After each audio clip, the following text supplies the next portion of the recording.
do you ever make anything completely new, or is everything based off something else? Like, I feel like users, don't know what they want until you show them what it is. But how hard is it today to actually come up with something that they haven't seen yet? Like, I think that, are we all just building off of other people's games and making them better?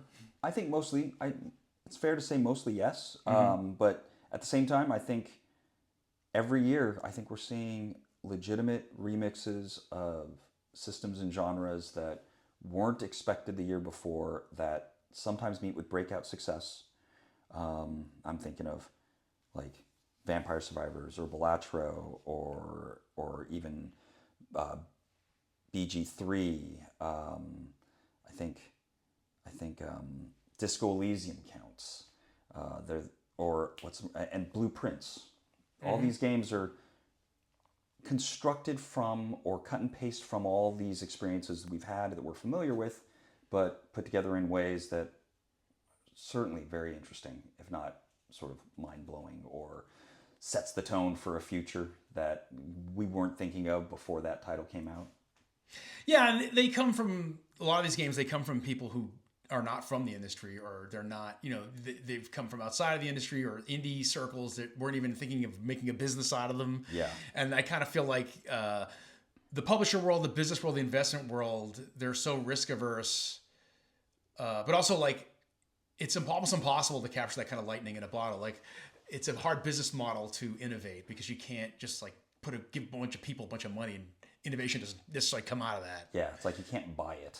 Yeah, it's interesting. I mean, I if I wanted to, if we take it all the way to the limit and go, because I know so much about the industry, I can't think of something new. Yeah, that's a good right? point. I think it's a reasonable thing to be afraid of. That like we're so good at the language we have, we're unwilling to build new language, so that way we can't make new stuff. Yeah, like I used to not want to hear like some guy like, I've got a good game idea. I'm like, oh god, fuck this guy. But now I'm like, I want to hear what this wacko has to say. Yeah. Because now, especially because nowadays technology is so flexible. Totally. They used to be like, I can only have 8 textures. But now it's like I can slap stuff together, crazy stuff, and ship it, and it still runs even on a phone. Yeah. So I think a lot of wacky nonsense ideas can even be tested to the point where you can see if they're commercially viable. I just don't think, a few times I've been approached by people who want to maybe create an incubator. And it's kind of like my dream would be great. Let's get some money, get some people, and put some stuff and see what happens. But I can't actually explain to that person, like, well, you're probably not going to make any money. Like, this is probably not going to amount to anything, but it could. There's got to be a better way to sell that idea, right? Well, I mean, but the thing is like, it's kind of like what we were saying earlier. I feel like films get invested in because people like films and want to make a film, and they also want to be cool and hang out with movie stars or whatever. Games is traditionally invested in as a software business, and they don't really have any tolerance for that kind of like, they're not really interested in the process or even the product or the culture to the degree to which it exists. So, I find it hard to get people excited about ideas in this type of thing, in this type of world.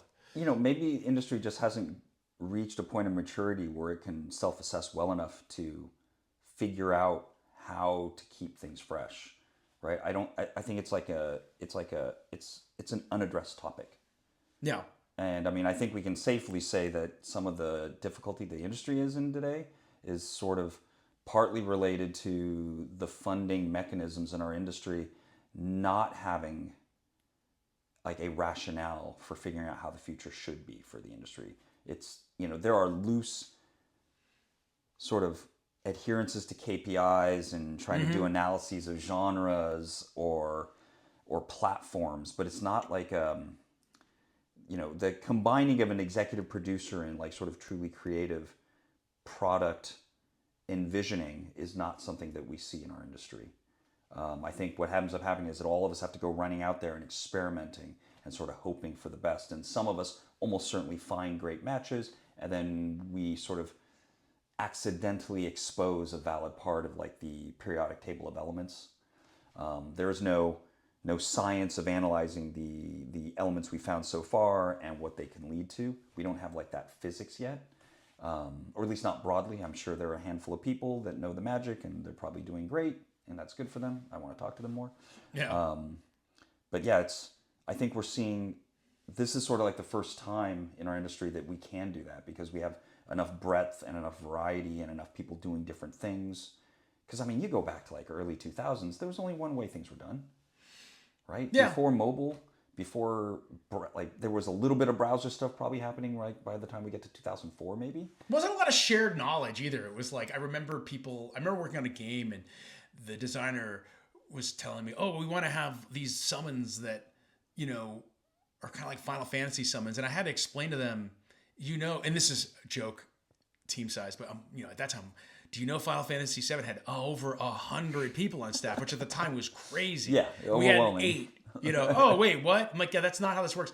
Or there was, a lot of cargo cult design process. I remember in a magazine we saw that for Metal Gear Solid, Kojima mocked him up with Legos. So I come into the office one day and the designer's on the floor with Legos trying to design maps for a fighting game, and I'm just, hey, this is what Kojima did. This must mean we're gonna, I don't know. There wasn't a lot of, the knowledge, the development knowledge wasn't very widespread. Well, and I'd say that we were generally young, probably skewed neurodivergent, probably a little light on education. I feel like that was everybody I was working with.